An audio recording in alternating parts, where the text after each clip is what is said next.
이제 다 같이 일어나셔서 오늘도 우리를 불러 예배케 하신 하나님께 감사하며 함께 사도신경으로 우리의 신앙을 고백하겠습니다. 나는 전능하신 아버지 하나님 천지의 창조주를 믿습니다. 나는 그의 유일하신 아들 우리 주 예수 그리스도를 믿습니다. 그는 성령으로 잉태되어 동정녀 마리아에게서 나시고 본디오 빌라도에게 고난을 받아 십자가에 못 박혀 죽으시고 장사된 지 사흘 만에 죽은 자 가운데서 다시 살아나셨으며 하늘에 오르시어 전능하신 아버지 하나님 우편에 앉아 계시다가 거기로부터 살아있는 자와 죽은 자를 심판하러 오십니다. 나는 성령을 믿으며 거룩한 공교회와 성도의 교제와 죄를 용서받는 것과 몸의 부활과 영생을 믿습니다. 아멘.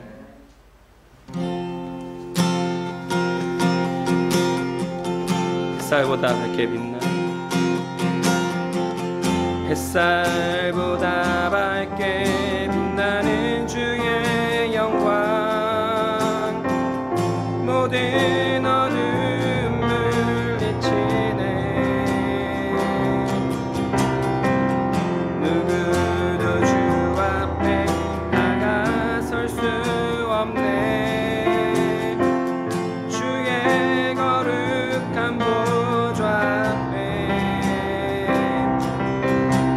오직 주의 보혈 주의 긍휼을 의지하여 나가리. 왕 되신 주 앞에 나 경배합니다. 주님만 찬양 받기 합당하시니 큰 존귀와 영광 홀로 받으소서. 오 주 앞에 나 나갑니다. 햇살보다 밝게 햇살보다 밝게 빛나는 주의 영광 모든 어둠을 비치네. 누구도 주 앞에 다가설 수 없네. 주의 거룩한 보좌 앞에 오직 주의 보혈 주의 긍휼을 의지하여 나가리. 왕 되신 주 앞에 나 경배합니다. 주님만 찬양 받기 합당하시니 큰 존귀와 영광 홀로 받으소서. 오 주 앞에 나 나갑니다. 햇살보다 밝게 빛나는 햇살보다 밝게 빛나는 주의 영광 모든 어둠을 비치네.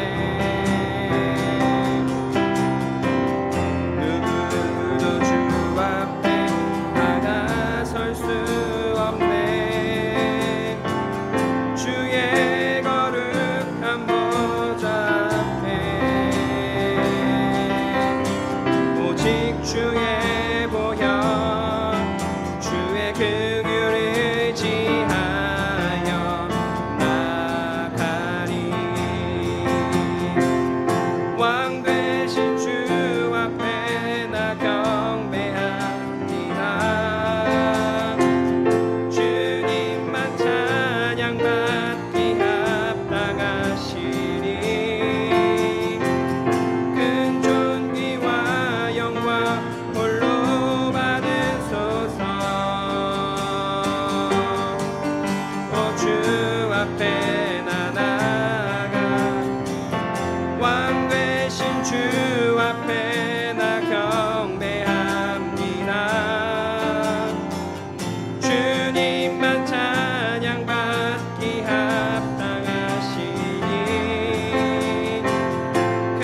되신 주 앞에 왕 되신 주 앞에 나 경배합니다.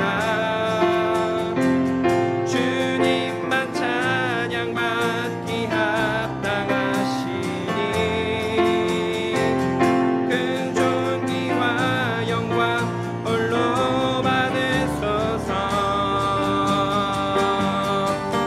오 주 앞에 나나 왕 되신 주 앞에 왕 되신 주 앞에 나 경배합니다.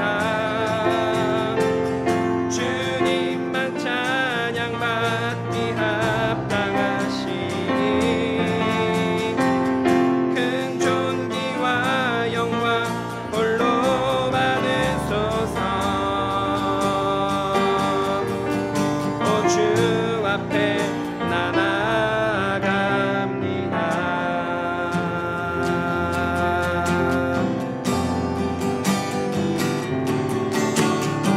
내가 주인 삼은 모든 것 내가 주인 삼은 모든 것 내려놓고 내 주 되신 주 앞에 나가 내가 사랑했던 모든 것 내려놓고 주님만 사랑해. 내가 주인 삼은 내가 주인 삼은 모든 것 내려놓고 내 주 되신 주 앞에 나가 내가 사랑했던 모든 것 내려놓고 주님만 사랑해. 주 사랑 주 사랑 거친 풍랑에도 깊은 바다처럼 나를 잠잠케 해. 주 사랑 내 영혼의 반석 그 사랑 위에 서리. 내가 주인 삼은 내가 주인 삼은 모든 것 내려놓고 내 주 되신 주 앞에 나가 내가 사랑했던 모든 것 내려놓고 주님만 사랑해. 내가 주인 삼은 내가 주인 삼은 모든 것 내려놓고 내 주 되신 주 앞에 나가 내가 사랑했던 모든 것 내려놓고 주님만 사랑해. 주 사랑 주 사랑 거친 풍랑에도 깊은 바다처럼 나를 잠잠케 해. 주 사랑 내 영혼의 반석 그 사랑 위에 서리. 주 사랑 주 사랑 거친 풍랑에도 깊은 바다처럼 나를 잠잠케 해. 주 사랑 내 영혼의 반석 그 사랑 위에 서리. 주 사랑 주 사랑 거친 풍랑에도 깊은 바다처럼 나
가까이 나리 주께 가까이 나리 이끄소서 저리 주님만을 원합니다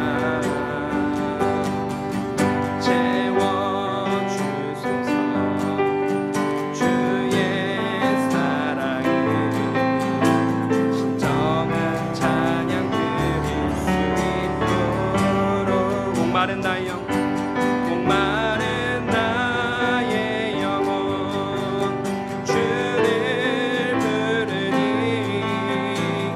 나의 마음 만져 주소서 주님만을 원합니다 더 원합니다 나의 마음 만져 주소서 주께 가까이 나리 주께 가까이 나리 이끄소서 저리 주님만을 원합니다 채워주소서 주의 사랑을 진정한 찬양 드릴 수 있도록 목마른 나의 영혼 목마른 나의 영혼 주를 부르니 나의 맘 만져 주소서 주님만을 원합니다 더 원합니다 나의 맘 만져 주소서 목마른 나의 영혼 목마른 나의 영혼 주를 부르니 나의 맘 만져 주소서 주님만을 원합니다 더 원합니다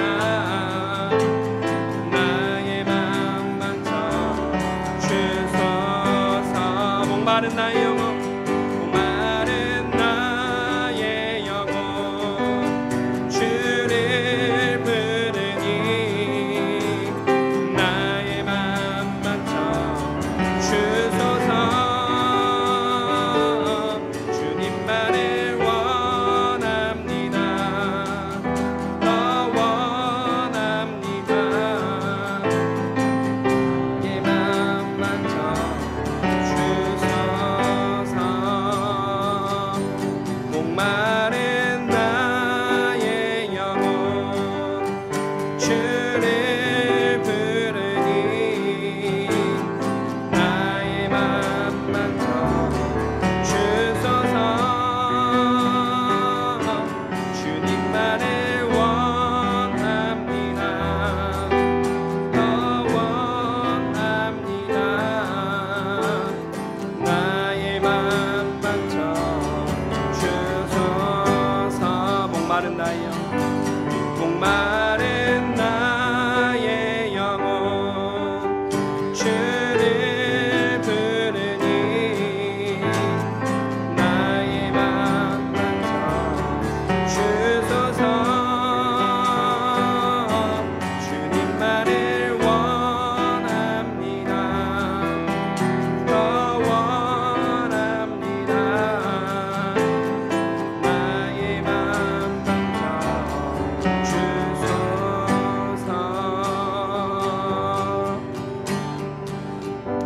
아멘. 계속해서 침묵으로 기도하시겠습니다.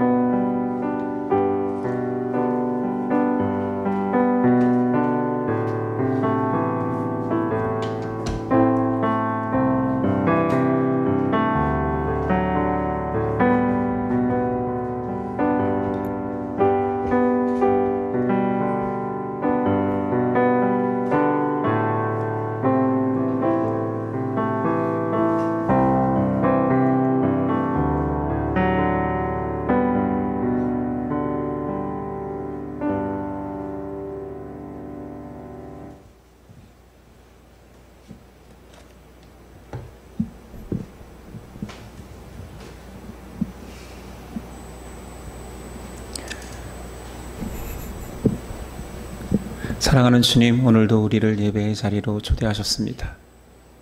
자격 없는 우리지만 그리스도 보혈의 공로로 이 자리에 섰습니다. 창조주를 온전한 우리의 주인으로 모시는 이 자리가 되게 하여 주시고 그 하나님만을 찬양하고 높이는 자리가 되게 하옵소서. 또한 우리를 구속의 자녀로 삼아주심에 감격하고 감사하며 그 은혜를 기억하게 하옵소서. 한 주간을 돌아보건대 부끄러울 뿐입니다. 그러나 그리스도의 보혈이 그 모든 죄를 씻고 다시 우리를 자녀다움으로 바꾸어 가실 것입니다. 그 공로를 의지합니다.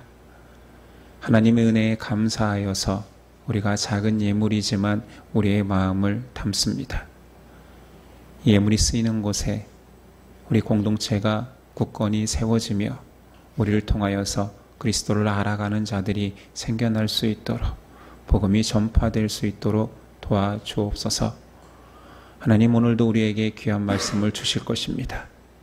이 말씀이 지혜가 되지 않게 하여 주시고 심령에 녹아드는 양분 되게 하옵소서.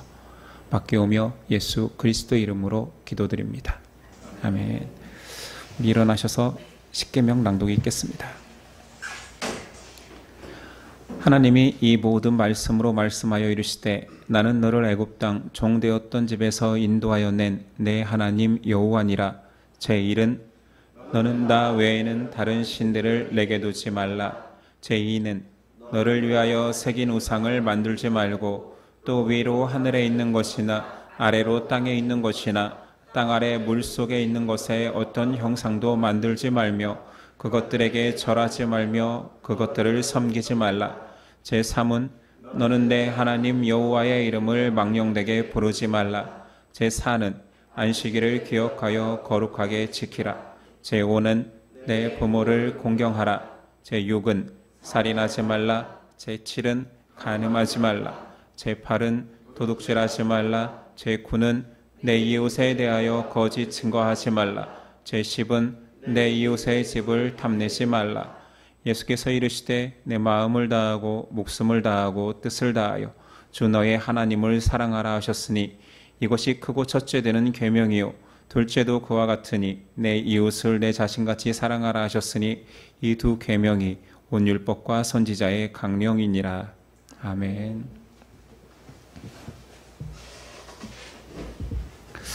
오늘 우리에게 주시는 하나님의 말씀은 사사기 9장 1절로 57절까지입니다.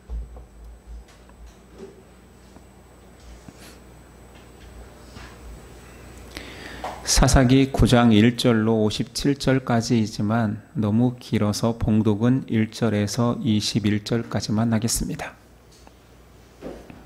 저와 여러분들이 한 절씩 교독하겠습니다. 9장 1절입니다. 여룻바알의 아들 아비멜렉이 세겜에 가서 그의 어머니의 형제에게 이르되 그들과 그의 외조부의 집에 온 가족에게 말하여 이르되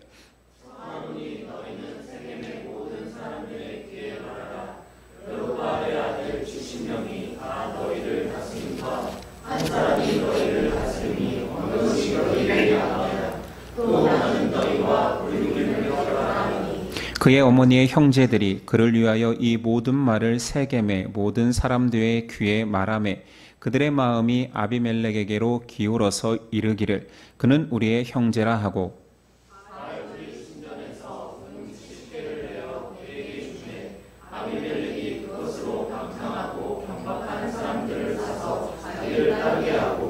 오브라에 있는 그의 아버지의 집으로 가서 여룻바알의 아들 곧 자기 형제 70명을 한 바위 위에서 죽였으되 다만 여룻바알의 막내 아들 요담은 스스로 숨었으므로 남으니라.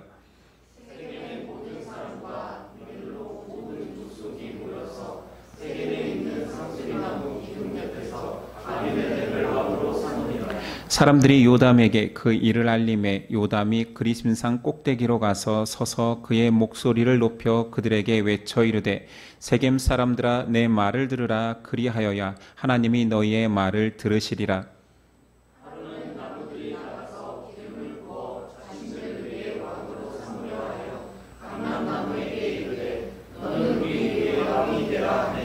감람나무가 그들에게 이르되 내게 있는 나의 기름은 하나님과 사람을 영화롭게 하나니 내가 어찌 그것을 버리고 가서 나무들 위에 웃줄 내리오 한지라.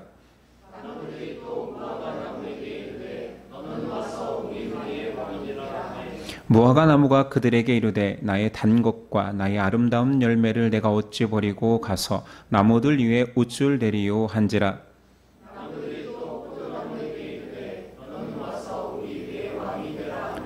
포도나무가 그들에게 이르되 하나님과 사람을 기쁘게 하는 내 포도주를 내가 어찌 버리고 가서 나무들 위에 웃줄 내리오 한지라.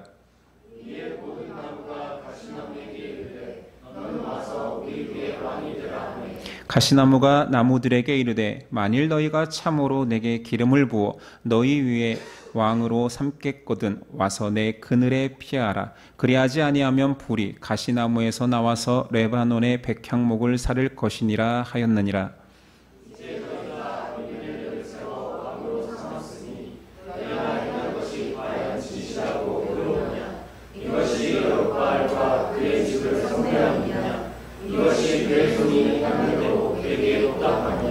우리 아버지가 전에 죽음을 무릅쓰고 너희를 위하여 싸워 미디안의 손에서 너희를 건져냈거늘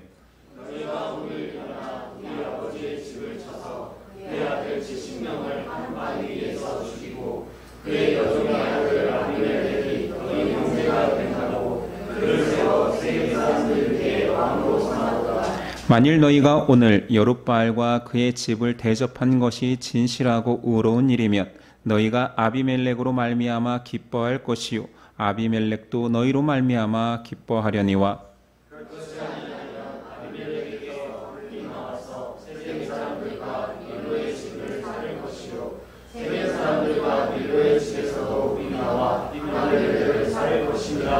함께 읽습니다. 요담이 그의 형제 아비멜렉 앞에서 도망하여 피해서 부엘로 가서 거기서 거주하니라. 아멘. 오늘 말씀의 제목은 왕 되려는 자의 결말. 왕 되려는 자의 결말이라는 제목으로 오늘 나누겠습니다. 오늘은 사사 기드온의 네 번째 마지막 시간입니다. 기드온에게는 70명의 아들이 있었고 오늘은 그 70명의 아들 중 첩의 아들 아비멜렉의 이야기입니다. 오늘 말씀을 마지막으로 기드온에 대한 인생을 결론짓는 시간입니다. 기드온의 첩의 아들 아비멜렉은 이스라엘의 왕이 되고 싶어 합니다. 오브라에 있는 이복 형제 70명을 모함해서 이스라엘 사람들의 마음을 흔들어 놓기 시작하죠. 그가 주장하는 명분은 이런 것입니다. 기드온의 70명의 아들이 이스라엘을 통치하면 그 무게가 얼마나 무겁겠느냐. 그러니 나 한 사람이 통치하는 것이 너에게 가볍다입니다. 그렇게 기드온의 70아들은 지금 통치자의 자리에 있지도 않지만 모함하여서 이스라엘을 속이는 거지요. 그리고 악한 자들의 연합을 추구합니다. 첫 번째는 어머니의 고향 세겜에 가서 혈연들을 모읍니다. 너희는 나의 고륙이 아니냐라고 주장하지요. 그렇게 고륙 친척들이 모여지니 그들을 통하여서 세겜 사람들의 마음을 흔들기 시작하죠. 지연이 시작되는 것입니다. 세겜인들이 그렇게 쉽게 흔들릴 수 있었던 것은 세겜 사람들은 에브라임 지파입니다. 지난 시간에 에브라임이 전쟁이 끝난 후에 기드온에게 찾아와서 싸움을 걸었잖아요. 왜 처음부터 이 전쟁에 우리 군사를 동원하지 않았느냐라고. 그 전공을 뺏고 싶어서 시비를 걸었던 그 지파입니다. 기드온은 므낫세의 지파입니다. 그렇게 질투심이 강했던 세겜 사람들에게 아비멜렉의 음모는 그들의 욕망을 불태우기에 충분했습니다. 그들은 선민임을 자처하면서도 지도자를 선출함에 있어서 하나님께 묻지도 그리고 원칙도 없이 오직 혈연과 지연으로만 그들의 욕망을 채워나갑니다. 한편으로는 아비멜렉이 얼마나 뛰어난 정치적 수완을 발휘한 것입니까? 조금씩 자기의 영향력을 행사할 수 있도록 어머니의 고향에서부터 시작한 거지요. 세겜은 원래 은혜의 자리입니다. 여호수아 마지막 장을 우리는 흔히 여호수아 고별 설교장이라고 말합니다. 그가 이스라엘 리더에서 떠나갈 때 죽기 전에 마지막으로 이스라엘 온 백성의 리더들을 모아놓고 세겜에서 마지막 당부를 하는 내용이지요. 그리고 하나님이 주신 언약을 재확신시킨 자리가 그 귀한 세겜 자리입니다. 그런데 그 역사적, 영적으로 중요한 자리에서 안타깝게도 우상 숭배의 그런 역사와 또한 불순종의 저주가 시작되는 자리가 됩니다. 기드온이 죽자 세겜은 바알 신전을 세워 바알 브릿을 섬깁니다. 바알 브릿은 바알과 동등한 것입니다. 뜻을 풀자면 언약의 바알이라는 뜻이니까요. 언약하면 떠오르는 것은 이스라엘 백성이 언약 백성이잖아요. 하나님과 언약 맺은 그들이 그 약속을 깨버리고 바알과 언약을 맺었다. 바알 브릿. 이스라엘 전체의 영적 상태를 나타냅니다. 아비멜렉이 형제들을 죽이기 위한 정치 자금이 이 바로 바알 브릿 성전에서 흘러나왔습니다. 아비 기드온으로부터 시작된 종교적 부패가 아들의 시대에 와서 꽃을 피운 거지요. 아비멜렉이라는 이름의 뜻 또한 내 아버지는 왕이다. 그 아들의 이름을 누가 지었을까요? 기드온이 지었다라면 그 아들의 이름을 내 아버지는 왕이다. 그러면 고로 기드온 자신을 향하여서 내가 왕이다라는 뜻인 거지. 기드온은 알다시피 백성들이 왕됨을 요구했을 때 거절했습니다. 그리고 뒤에서는 왕의 모든 특권을 다 누리고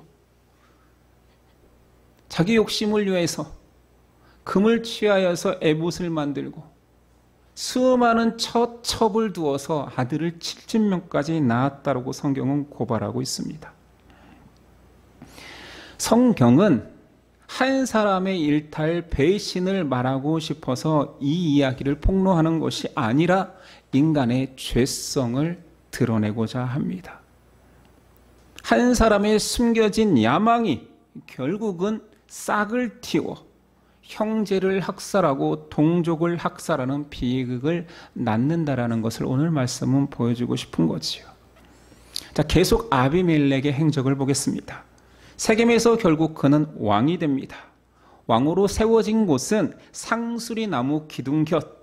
앞에서도 말했지만 이 상수리 나무는 바알신을 숭배하는 상징적 장소입니다.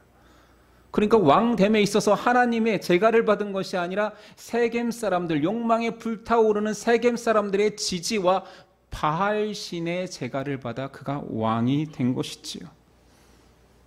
그리고 자기 정치 생명의 가장 걸림돌이 되는 70명의 이복 형제들을 죽이려 준비합니다. 혼자 할 수 없는 일이잖아요. 앞에서도 말했지만 바알브릿의 성전에서 은 70을 지원해 줍니다. 정치 자금이 있지요. 이 돈으로 성경은 방탕하고 경박한 사람들을 고용했다 말합니다. 성경이 재미있는 것은 은 70을 가지고 정치 자금이 그것뿐이었겠습니까? 형제 70을 죽였음을 강조합니다. 기드온이 왕과 같은 위세를 가진 자라면 그 아들들 또한 왕족과 같은 위세가 있는 높은 위치에 있는 자들입니다. 그런데 한 명당 은 하나로 사람 하나를 죽일 것 같은 대조를 보이고 있지요. 신약에 예수님 당시에 종 하나를 사는데 은 30이었습니다.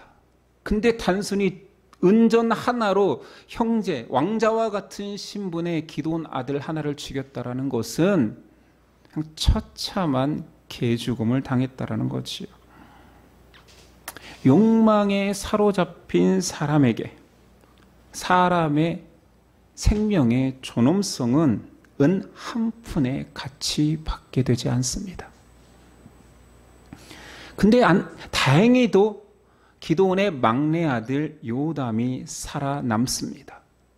얼마나 억울했는지 그가 세겜이 내려다 보이는 그리심산 꼭대기에 올라가서 비판의 메시지를 전하기 시작합니다. 산꼭대기니까 반대자들이 올라오는 것이 보이면 도망치려 하기 위함도 있었을 것이요, 높은 곳에서 외치는 것이 아무래도 사람들에게 더 전달될 가능성이 크기에 그랬던 것 같습니다. 첫 번째는 우화를 통하여서 메시지를 전합니다. 나무 우화지요. 나무들이 한 나무를 지목해서 자신들의 왕이 되어달라고 요청합니다. 감람나무에게 가고 그 다음은 무화과 나무에게 가고 포도나무에게 가는데 동일하게 한결같이 하나님과 사람을 위해서 사는 나의 역할에 충실하고 싶다 하며 겸손히 왕됨을 거절합니다. 그러자 가시나무에게 왕됨을 요구하니 그가 내 그늘에서 쉬어라, 내 그늘에 피하지 않는 자들은 화가 있을 것이다라는 저주까지 내립니다. 아니, 가시나무에 웬 그늘입니까? 거짓됨으로 사람들을 속이는 거지요. 이 내용은 너무 쉬우니까 그 주제는 뻔하지요. 왕 자격이 있는 자들은 죽음을 당하고 해를 끼치는 나무가 왕이 되었다라는 선언입니다. 요담은 아비멜렉만 잘못한 것이 아니라 세겜 사람들의 문제도 비판합니다. 16절이야. 이제 너희가 아비멜렉을 세워 왕으로 삼았으니 너희가 행한 것이 과연 진실하고 의로우냐? 이것이 여룹바알과 그의 집을 선대함이냐? 이것이 그의 손이 행한 대로 그에게 보답함이냐? 우리 아버지가 전에 죽음을 무릅쓰고 너희를 위하여 싸워 미디안의 손에서 너희를 건져냈거늘 너희가 오늘 일어나 우리 아버지의 집을 쳐서 그의 아들 70명을 한 바위 위에서 죽이고 그의 여종의 아들 아비멜렉이 너희 형제가 된다고 그를 세워 세겜 사람들 위에 왕으로 삼았도다. 지금 이스라엘은 믿음도, 하나님을 향한 신실한 믿음을 기대하는 것조차 무리고 심지어 대의도 없습니다. 욕망에 사로잡혀 달려가고 있음을 바라는 것이요. 요담은 그냥 다행히 살아남은 사람임에도 불구하고 그가 전하는 말은 선지자의 메시지 같습니다. 너희가 도대체 왜 그러냐? 너희가 선민이냐? 너희가 지금 옳게 그냥 신앙을 떠나서 이게 바른 거냐라고 말하는 거지요. 요담이 아직도 순진합니다. 사람을 모르는 거지. 사람들은 명분 대의하지만 사실은 그것은 자기 욕망을 미화시키는 말일 뿐입니다. 예를 들어볼까요? 죄송합니다. 이런 예를 들어서 제가 고민하다가 이런 예밖에 못 찾았습니다. 한국 사람은 정치에 굉장히 민감합니다. 가족들이 심지어 정치가 뭐라고 서로 얼굴을 붉히기도 하지요. 과거 정치인들이 참 정치 노선을 잘 정한 것 같아요. 지역색을 강조하고 정치 철학보다는 진영 논리를 강조한 탓에 이쪽 저쪽 싸우게 만들었습니다. 근데 우리가 정치를 이야기할 때 나는 좌편이다, 나는 우편이다 막 주장하고 우리가 더 좋다, 선하다, 귀하다, 이게 국민을 위한 것이다 말하지만 실상 우리의 가족들 중에 정치인이 생긴다면 여러분들의 입장은 어떨까요? 모든 소신은 언제 갔냐는 듯이 사라지고 우리 집안에 이런 정치인 하나 있다는 것을 자부심으로 느끼고 그것이 옳다 여깁니다. 아니라고요? 여러분은 아닐 수도 있습니다.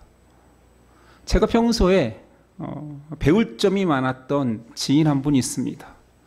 제 직업이 목사이다 보니 제 지인이 어떤 직업인지는 제가 말하지는 않겠습니다. 제 주변은 이런 지인이 많습니다. 그분이 평소에 진보 정치를 굉장히 좋아했던 분이에요. 근데 몇 년이 지나 어느 날 만났는데 보스를 좋아할 뿐만 아니라 진보를 욕하기 시작하는 거예요. 극도로 싫어하더라고요. 그래서 너무나 갑작스러운 변화를 제가 물어봤어요. 어쩌다 이렇게 되셨냐고. 이유를 모르니 자신이 영끌에서 아파트를 샀는데 아파트가 폭락한대요. 진심으로 놀랐습니다. 그분의 입에서, 그분이 그럴 뿐이 아닌데, 그분의 입에서, 다른 이유 될 수도, 고상한 이유 될 수도 있잖아요. 근데 그분이 진심으로 화가 나서, 이 이유 때문에 내가 그 꼴도 보기 싫다고, 그 정당한. 사람의 소신, 여러분 너무 자만하지 마십시오. 신앙의 소신, 너무 귀하다 여기지 마십시오. 사람의 소신이라는 것은 확실한 소신이 있으니 죄의 소신과 합리화의 소신만 가득합니다. 죄를 짓고 그것을 덮기 위한 합리화의 소신, 이것은 누구나 가득하고 완전합니다. 다윗 때부터 그러지 않았습니까? 하나님 앞에서도 자기 소신과 합리화는 아주 완벽합니다. 심지어 죄의 주범인 뱀도 할 말이 있고 하와도 할 말이 있습니다. 요담의 선포는 아비멜렉과 세겜인의 멸망, 자중질환으로 끝날 것이라 말합니다.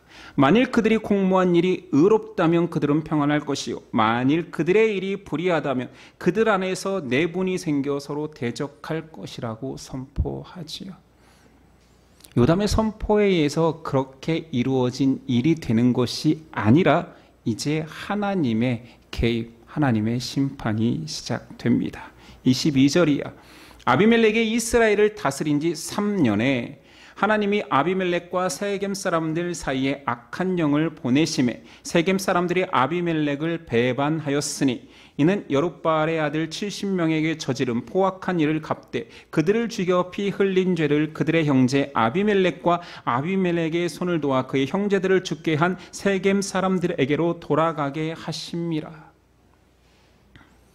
많은 사람들이 한 이 내용 중에 악한 영을 하나님이 보내심에 이 말에 막 집중하여서 하나님이 악한 영도 부린단 말인가? 이 말이 말이 되는가? 너무 자구적으로 집중하는 거지요. 하나님이 세상의 주관자, 통치자, 하나님 것입니다. 이 세상에 악이 창궐하여서 때로는 의가 밀려나고 진리가 사라진 것처럼 악이 창궐할 때 하나님이 그 모든 것을 시켰다가 아니라 하나님은 때를 기다리는 거지요. 로마서에 의하면 내어버려 두사, 악이 창궐할 때 그들을 내어버려 두사, 바로를 내어버려 두사, 그 전에는 하나님의 통치 방식에 의해서 그들을 억압하고 누를 수 있는 분이 하나님인 거지요. 악은 하나님께서 때로 목적에 의해서 방치하실 수 있습니다. 악한 영에 의해서 또는 악인들에 의해서 진리가 무너진 것이 아니라 하나님은 결코 세상을 악인의 손에 넘긴 것이 아니라 가끔 내버려 둘 때가 있는 거지요. 악인과 욕심이 가득한 이 세상에 하나님이 내어버려 두지 않고 하나님이 그들을 통치하지 않는다라면 아마 인류는 100번도 더 멸망했을 것입니다. 악에 의해 일정 기간 왜곡될 수는 있지만 그 통치는 오래가지 못합니다. 우리는 역사 속에서 죄나 불의의 야합한 자들의 결론을 알잖아요. 결국은 비참으로 끝납니다. 이것 자체가 신정론, 하나님께서 세상을 통치하신다는 증거입니다. 악인들이 왜 득세합니까가 아니라 악인들은 짧습니다. 그 생명이. 세상에 그렇게 욕심꾸러기들이 잔뜩 있는 세상에서 하나님을 믿지 않는 자들이 넘쳐나는 이 지구 땅덩어리에서 이 지구가 쪼개지지 않는 이유는 하나님이 섭리하시기 때문인 거지. 악인이 계신 것은 하나님이 안 계시다는 증거가 아니라 악인에 의해서 세상이 멸망하지 않기에 하나님이 계시다라는 강력한 증거가 되는 것입니다. 하나님께서 세겜 사람들을 내어버려 두사 어제의 아군이었던 세겜이 오늘의 적군이 되어 아비멜렉을 반대합니다. 또한 한 사람이 등장합니다. 가알이라는 사람이 세겜에 정착하여 아비멜렉의 통치를 비판하고 반란을 꿈꿉니다. 가만두겠습니까? 아비멜렉이 군사를 동원하자마자 이 가알이라는 사람은 아무 힘도 못 쓰고 그냥 도주해버립니다. 제가 왕이 될 것처럼 얘기했고 이 통치를 바꿀 것처럼 얘기했는데 오자마자 도망칩니다. 정말 입만살한 요란한 자였던 거지요. 욕심과 허영으로 사람들의 마음만 충동질하던 사람이에요. 정말 못난 사람, 아무것도 아닌 사람, nothing, 진짜 무익한 사람인 거예요. 그럼에도 불구하고 흔들렸다라는 거지. 아무것도 아닌 자에게 흔들린 만큼 아비멜렉의 정치 명분이 이제 사라져가고 있습니다. 그런데 악한 자는 위기를 기회로 삼습니다. 가일의 반역을 진압하겠다라는 그 시작의 계기를 삼아 세겜에 군사를 동원하여 세겜 사람들을 학살합니다. 세겜을 헐어버리고 저주의 상징인 소금을 뿌립니다. 45절. 아비멜렉이 그날 종일토록 그 성을 쳐서 마침내는 점령하고 거기 있는 백성을 죽이며 그 성을 헐고 소금을 뿌리니라. 한때는 세겜이 어머니의 고향, 자기 마음의 고향일 뿐만 아니라 정치적 고향인 그곳의 사람들이 지지할 때는 그들을 통해서 왕이 됐다가 그들이 자신을 반대하니 바로 숙청합니다. 그 내용을 성경이 상세하게 묘사하니 농사를 지으러 성 밖에 나온 사람들을 학살하기 시작합니다. 신전의 보루 꼭대기까지 도망가니 남녀를 불문하고 밑에서 나무를 떼어서 불을 지펴 다 태워 죽입니다. 성경이 이렇게까지 잔인한 묘사를 다 하는 이유는 인간의 본성을 보라는 거지요. 지혜 있는 자, 우리 선조들도 다 알았던 것 같아요. 사람이 그렇다. 감탄고토.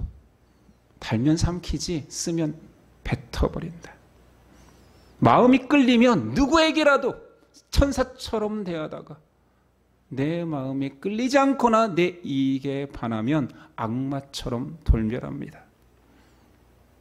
결국 아비멜렉도 심판을 당합니다. 세겜을 멸망시킨 그 여세를 몰아 반역에 가담했던 데베스까지 점령하기 위해서 공격했고 데베스 사람들이 몰려 망대 꼭대기까지 올라갔는데 동일하게 또 불태워 죽이려고 그 밑에서 불을 지피다가 한 여인이 맷돌 윗짝을 던져서 그 돌에 맞아 죽습니다. 아니, 도망치면서 맷돌 윗짝을 왜 갖고 올라갔대요? 그 망대 위에서 누가 쌀 갈아 먹습니까? 지혜로운 여인입니다. 이름은 나오지 않지. 형제의 목숨과 동족의 목숨을 정말 값싸게 여기던 그가 무명 여인의 돌에 맞아 죽음으로 자기 목숨조차 정말로 값 없는 자처럼 비참히 죽음을 성경은 기록하고 있는 거지요. 심은 대로 거둔다 말할 수도 있겠지요.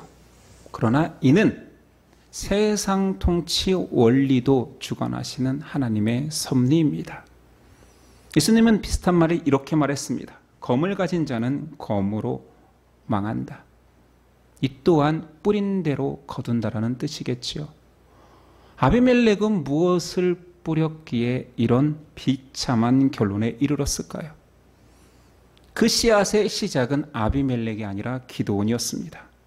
하나님이 친히 택하여서 이스라엘의 구원의 사사로 택하여서 하나님 승리의 영광을 맛보게 했는데 기드온이 그 영광 속에서 심은 것은 자기 욕망이었습니다. 금으로 에봇을 만들어 대제사장이나 집전해야 될 그 역할을 자기 마당에 자기 가족들에 만들어 놓고 자기 스스로 영적 지도자가 되었고 왕됨을 거절하였지만 수많은 처첩을 통하여서 왕법에도 금지한 수많은 여인들을 그리고 그 여인들 속에서 70명의 아들을 낳았고 아들 중에 이름 하나는 아비멜렉, 내 아버지가 왕이라 해 스스로 만족했겠죠. 이제 내가 왕것 같다. 아니, 왕보다 더 많은 것들을 드리고 왕의 의무는 없지만 왕의 권리는 다 누리고 있다. 스스로 왕 되었음을 자축했을 것입니다. 무엇을 누가 뿌렸습니까? 기드온의 욕망이 씨 뿌려졌고, 첩의 아들로 자란 아비멜렉은 그 열등감과 함께 왕이 되고자 하는 욕구가 만나 자기 형제들 70을 몰살했고, 세겜 사람들은 다른 이보다 더 높아지고자 하는 욕심이 만나 이런 비참한 결과를 낳은 것입니다. 욕망은 계속 증폭되어 결국엔 터지게 되어 있습니다. 기드온이 자신의 공로를 인정하지 않은 사람들을 어떻게 대했습니까? 숫곡과 분우엘 동족을 학살했습니다. 그의 그 인정받으려 하는 욕망은 결국 돌아 자신의 아들이 자신의 아들들을 학살하는, 가족을 몰살하는 저주로 돌아오게 되었습니다.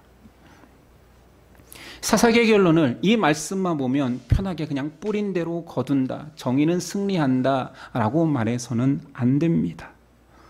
성경이 강조하는 것은 권선징악이 아니라 죄의 무서운 실체, 사람의 본질의 문제를 파헤치고 싶어하는 것입니다. 사람이 작은 욕망을 심고 작은 영광을 하나님께서 빼서 하나님의 왕됨 자리를 거절하는 듯하면서 뒤에서 그 왕된 자리를 탐한 그 작은 씨를 뿌렸을 뿐인데, 그 결과는 그 가족뿐만 아니라 이스라엘까지 타락하고 멸망케 하는 무서운 저주로 다가온다라는 것입니다. 이 무서움을 신약의 야고보 선지자는 이렇게 말합니다. 1장 14절이야. 오직 각 사람이 시험을 받는 것은 자기 욕심에 끌려 미혹됨이니 욕심이 잉태한 즉 죄를 낳고 죄가 장성한 즉 사망을 낳느니라. 이 말씀이 오늘 말씀의 결론과 같지 않습니까? 작은 욕심으로 시작되었는데 그것이 사망이 되어버렸습니다. 아비멜렉은 자기 아버지와 형제들을 배신했습니다. 아비멜렉과 야합했던 세겜 사람들은 결국 아비멜렉을 배신했습니다. 이 배신이라는 주제는 사람이 살아가면서 정말 화두해요. 소설에 배신이 빠지면 소설이 밋밋해질 만큼, 영화에 배신이 빠지면 영화가 같겠습니까? 사람들이 희열을 느낄 만큼 배신의 배신, 저 사람이 또 배신, 항상 모든 반전은 배신으로 끝납니다. 그만큼 사람 사이에 배신이 많다는 뜻이기도 하겠지만, 사람의 악함을 표현할 때 배신보다 더한 것이 없는 거죠. 왜냐하면 어떤 누군가를 그냥 상하게 하는 것은 이 강도가 낮아요. 그런데 너무 친한 자, 너무 하나 된 자, 사랑하는 자, 서로 의지하는 자가 배신하면 이 강도가 세지기 때문에, 사람은 이런 죄에 대해서도 카타르시스를 느끼기 때문에 이 강도를 크게 하려면 배신이라는 주제를 넣어야 됩니다. 그런데 여러분이 본 영화, 여러분이 읽었던 소설 속의 배신이 정말 소름 끼치게 큰 배신을 느껴본 적 있습니까? 느꼈을 수도 있겠지요. 제가 말하고 싶은 것은 사람이 사람을 배신하는 것은 그렇게 악한 것이 아닙니다. 왜냐하면 사람은 자신을 창조한 신도 배신할 수 있는 존재거든요. 사람이 얼마나 무서운 배신을 했는지, 사람끼리 얼마나 무서운 배신을 했는지는, 이것은 절대자를 배신한 사람의 죄에 비하면 세 발의 피입니다. 많은 이들이 우리가 영화나 드라마 속에서 배신자에 경악하지만 사실 진짜 무서운 배신을 우리가 하고 있다는 사실은 깨닫지 못합니다.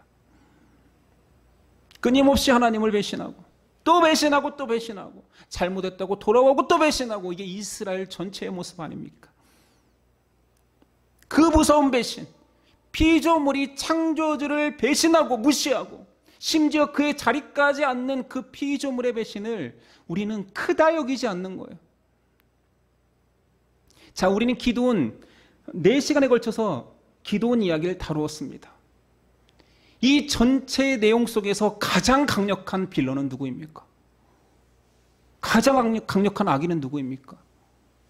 시작은 하나님이 택하여서 그 못난 자를 사사로 세운 기도원인데 끝날 때 보니 그가 뿌린 씨앗에 의해서 모든 결론이 저주로 끝나니 하나님의 영광을 배신한 기도원이 가장 무서운 빌런입니다.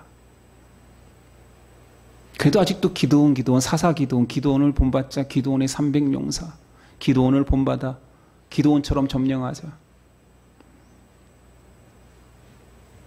기도원의 욕망에 끌리는 것입니다.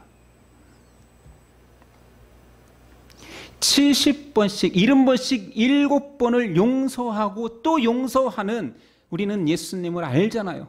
그러니 우리는 그것을 이용합니다. 아, 그래, 이 정도 실수.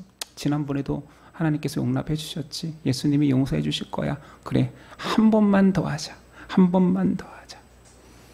우리는 배신이 이제 습관이 되어서 내가 어떤 죄를 지어도 예수님의 보혈의 피로 또 씻겨줄 텐데 배신해도 돼. 끝없이 용서해 주시는 하나님 앞에. 그렇게 시작한 이스라엘의 버릇이 구약의 저주스러운 결과를 만든 것입니다. 역사는 하나님 왕됨의 역사입니다. 영웅적인 사람에 의해서 인류의 역사가 완성된 것 같지만 하나님에 의해서 사람이 세워지고 사람이 무너지고 역사는 계속 이어져 온 것입니다. 그래서 우리는 역사를 His Story, 줄여서 히스토리라고 하는 거잖아요.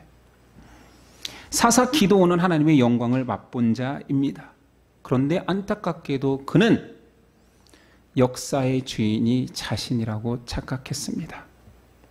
많은 이가 기도원처럼 하나님의 영광을 맛보고도 인생의 주인을 자신으로 삼고 살아갑니다. 말은 그렇게 하지 않죠. 내 인생의 주인은 나입니다라고 하지 않습니다. 그러나 그의 태도 속에 누가 봐도 그 인생의 주인은 너구나라고 생각되어집니다. 신앙인들조차 기도원 같은 착각을 하여서 작은 욕망의 씨앗은 뿌려도 된다라고 하나님이 다 아시지만 용납하신다라고 합리화를 시킵니다. 명분이 되기도 하고 대의가 되기도 합니다. 합리화에 탁월한 죄인들인 거지요. 그 씨앗은 자라서 아비멜렉이라는 저주의 열매가 됩니다. 신앙인들이 가장 착각하는 것은 겸손입니다. 겸손을 사람을 대하는 태도라고 여깁니다. 기도원은 어찌 보면 이 사람을 대하는 태도로 보면 기도원은 굉장히 겸손합니다. 왕됨을 거절했잖아요. 사람 앞에서 저는 아닙니다. 저는 못났습니다. 왕 못합니다. 라고 그럼으로 인해서 더 큰 존경을 얻어내고 재물을 얻어내고 부인들과 권력을 쟁취합니다. 사람에 대한 태도는 알 길이 없습니다. 10길 물속보다 더 깊은 게 사람의 사람 속인데 그가 선한 의도로 했는지 악한 의도로 했는지 욕망으로 했는지 더 큰 욕망을 사모해서 했는지 알 길이 없습니다. 많은 이들이 그래서 그 행함에 그의 태도에 속이고 속습니다. 그렇다고 해서 제가 선을 행하지 말라는 말은 아니라는 거 다 아시지요. 기독교의 성화는 거룩하여진다라는 말입니다. 착한 일을 많이 하고 사람들을 귀하게 대하는 도덕적인 태도로 살라라는 말이 결코 아닙니다. 성화는 하나님의 백성다워진다입니다. 율법을 표면적으로 이행하는 자들을 예수님은 오히려 저주했지요. 율법을 잘 지키는 것, 착하고 도덕적으로 살아가는 것을 예수님은 경계했습니다. 성화의 시작은 백성다워지는 것이기 때문이지요. 백성이라 하면 주인이 있습니다. 왕이 있습니다. 하나님을 하나님 자리에 모시고 나는 그분을 모시는 종의 자리에서 살아가는 것. 그러니 종은 주인을 항상 대면하여서 주인 앞에 서서 감사할 것은 감사하고 사죄할 것은 사죄하고 아뢰 것은 아뢰고 간구할 것을 간구하는 그냥 그 종의 자리에서 완전히 순종하는 것을 성화의 시작이라고 합니다. 주인이 계시기에 주인을 공경하고 주인을 사랑하니까 그 주인 하나님 사랑이 이웃 사랑의 형태로 당연히 결과물로 나올 수밖에 없으니 성화의 결과물이 그렇게 행함 같습니다. 그런데 시작이 틀릴 수도 있다는 거예요. 행함으로 오히려 자기의 모습을 드러내려고 한다면 이것은 교만이 될 수도 있습니다. 사사기는 그것을 폭로하는 거예요. 기도원 전체의 주제를 이야기하라면 기도원은 하나님의 일을 했지만 행했지만 그 마음속으로는 주인이 없는 자였다입니다. 그래서 사사기에 계속 이 말씀이 언급되는 거예요. 이스라엘의 왕이 없었더니, 이스라엘에게 주인이 없으니 그 주인의 자리에 자기가 앉거나 또는 자기의 욕심이나 이익을 대변해줄 수 있는 한 사람을 세우거나 아니면 하나님이 아니라 바알을 앉히는 것입니다. 맞지요? 지금 세상도 똑같습니다. 지금 바알 신이 없다고요? 아니요. 더 강력해졌습니다. 어떤 이들은 자신이 스스로 왕이 되어 하나님 없이 살아갑니다. 어떤 이들은 한 왕을 세워, 그들은 그를 왕이라고 세운지도 몰라요. 한 사람을 왕으로 세우거나 한 우상을 왕으로 세워 자기 욕망을 투영시키는 이 일을 잘하는 사람들이시니 신앙인입니다. 하나님을 온전히 하나님의 보좌에 앉히는 것이 아니라 자기 욕망의 보좌에 앉혀서 산신령처럼 비나이다 비나이다, 하나님을 신뢰하고 있으니 나에게 복 주시고 형통하시고 내 자녀가 잘되게 하시고 건강하게 하시고 오래 살게 하시고, 이게 금송아지가 아니고 무엇입니까? 이스라엘은 끊임없이 풍요의 신 바알과 인간 왕을 섬기며 살아갑니다. 그 결과 그것들이 만들어내는 씨앗에 의한 결과물인 가시가 그들을 계속 찌르는 거지요. 계속 찌르면 또 울고 불고 살려달라고 답이 없다라고, 우리가 바알을 섬기는데 왜 이렇게 우리는 저주에 빠지냐고. 그때서야 우리 조상이 믿었던 하나님은 혹시 답일까 돌아오고. 하나님은 지금도 배신당하고 있습니다. 은혜가 있다라면 그 배신을 끝까지 용서하시는 하나님, 처절하게 배신하고 처절하게 용서하시는 하나님. 세상에 참된 왕은 하나님밖에 없습니다. 그 왕은 인자하시지요. 우리의 죄를 또 씻어주시지요. 때로는 성경을 보다 안타까워서 그냥 끝내버릴까라고 신인 동영론적 표현을 통해서 끝낼까 하나님이 선지자에게 말씀할 때도 있습니다. 그 말이 나올 때마다 하나님이 진짜 끝내고 싶었으면 그냥 끝내시지, 끝낼까? 그러면 나 좀 말려다오 아니에요? 선지자들 말립니다. 제발 하나님 제 목숨을 제 생명체에서 거두어 주시더라도 제발 끝내시면 안 됩니다. 그래, 네 기도가 살렸다. 무슨 기도가 살린 겁니까? 하나님이 그럴 마음이 없으셨던 거지. 이런 은혜를 계속 이용해 먹는 인류 인간 신앙인. 여러분 존재의 이유가 무엇입니까? 하루를 살아가는 존재의 하루하루가 여러분은 무엇으로 살아갑니까?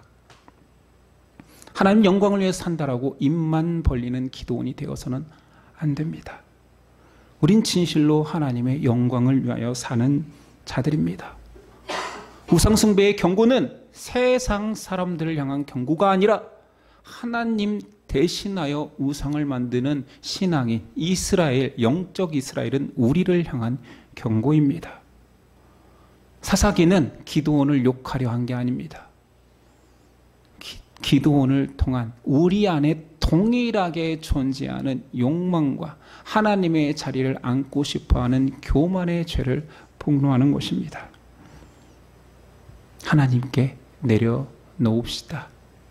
하나님을 온전한 왕으로 삼고 하나님을 찬양하는 우리가 됩시다. 감히 휘조물인 우리가 창조주 하나님의 영광을 탐하지 맙시다. 그분은 세상 끝날 우리에게 장자의 영광을, 그리스도만 누리게 하는 그 장자의 영광, 그 기업을 주실 거라 약속하셨습니다. 괜한 욕심에 인생을 저주로 끌고 가지 마시고, 하나님밖에 없습니다. 하나님만이 나의 주인입니다. 왕입니다. 고백하는 겸손한 신앙인 됩시다. 기도하겠습니다. 주님 감사합니다. 오늘도 우리의 교만을 보여주셨군요. 오늘도 우리의 탐욕을 보여주셨습니다. 이 지적과 말씀이 과연 나를 겸손하게 내려놓는 힘이 될 수 있을까요?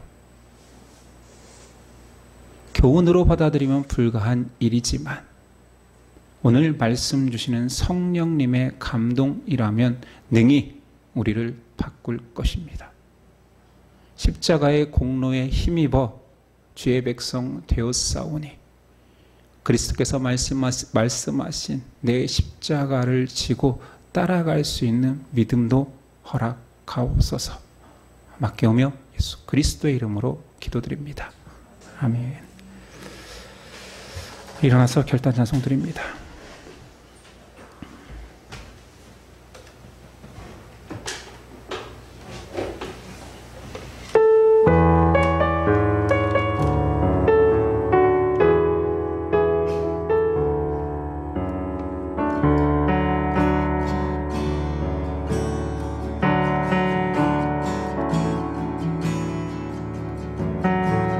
코드가 또 달리 돼 있어요. 제가 A 코드로 올렸는데, 온 땅의 주인 되신 주님이 내 이름 아시며 상한 맘 돌보네. 어둠에 밝히시는 새벽별 완만하는 내 맘 주의 길 비추네.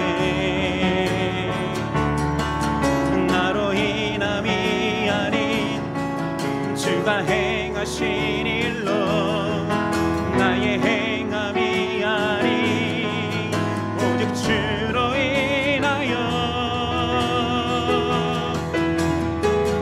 나는 오늘 피었다지니 이름 없는 꽃과 같네. 바다의 이름 파도 안개와 같지만 주님 나를 붙드시고 부르짖음 내리시며 날 귀하다 하시네. 주님이 나의 죄를 보시고 사랑의 눈으로 날 일으키시네. 바다를 잠잠하게 하시니 내 영혼의 폭풍 고요케 하시네. 나로 인함이 아닌 주가 행하신 일로 나의 행함이 아닌 오직 주로 인하여 나는 오늘 피었다지니 이름 없는 꽃과 같네. 바다의 이름 파도 안개와 같지만 주님 나를 붙드시고 부르짖음 내리시며 날 귀하다 하시네. 나는 오늘 피었다지니 이름 없는 꽃과 같네. 바다의 이름 파도 안개와 같지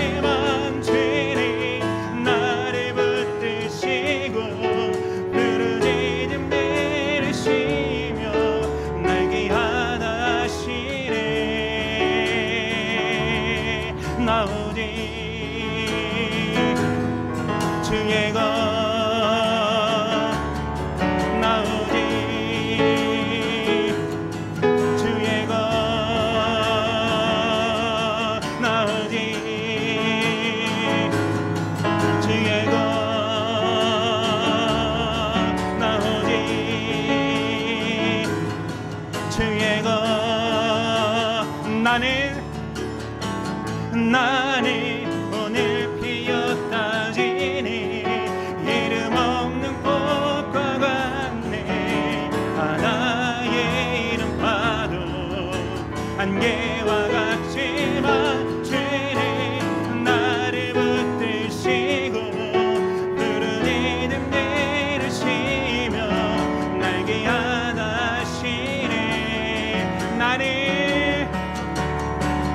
나는 오늘 피었다 지니 이름 없는 꽃과 같네 하나의 이름 봐도 안개와 같지만 주님 나를 붙드시고 부르짖음 들으시며 날개 하나시네 나오지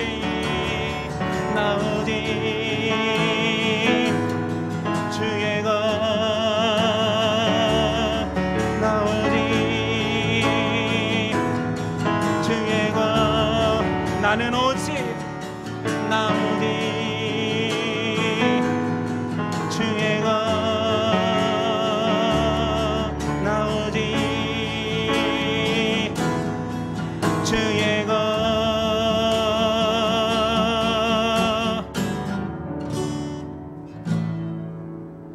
아멘. 기도하시겠습니다.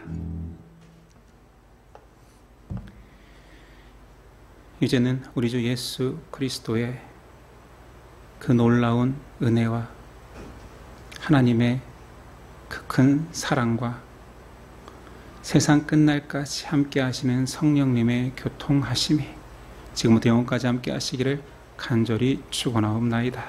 아멘.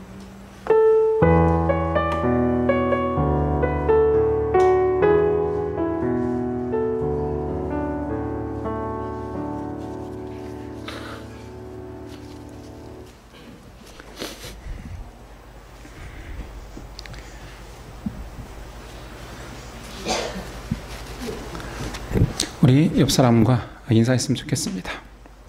두 번 인사하겠습니다. 하나님만이 나의 왕이십니다. 하나님께서 나의 주인이십니다. 네, 오늘은 알다시피 운동 주간입니다. 날씨가 좋은 것도 같고 비가 오면 힘들 것도 같고 아무튼 봉사부장님과 상의해서 날씨를 봐서 여러분 의견을 따라 진행하도록 하겠습니다. 예배를 마치겠습니다. 한 주간도 승리하십시오.